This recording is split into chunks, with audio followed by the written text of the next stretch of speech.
Maryland, where crews have started the complicated process of removing the first portion of that collapsed bridge in Baltimore. 6 construction workers were killed last Tuesday when a powerless container ship plowed into the Francis Scott Key Bridge. President Biden is set to visit the wreckage this week. Cole Higgins has more.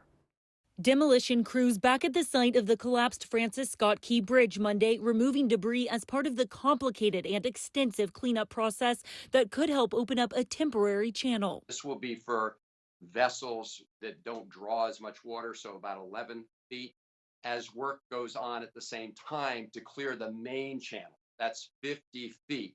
And that's the channel we have to clear to get more container ships back into the port of Baltimore. The Port of Baltimore, one of the busiest in the U.S., opening an alternate channel that will allow commercially essential vessels to reach the port, a major step forward in recovery for the community. It is a critical economic hub. We've got to get this up and running. Larry DeSantis believes he was one of the last people to drive over the bridge before a massive container ship ran into it.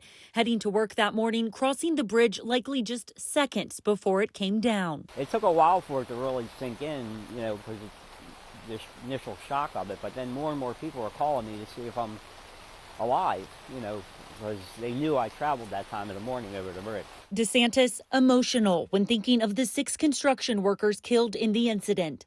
I feel sorry for those workers, I really do.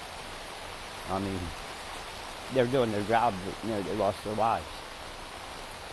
So it's hard to, I rode right by them. I saw all of them. Just a minute before they probably died. I'm Cole Higgins reporting.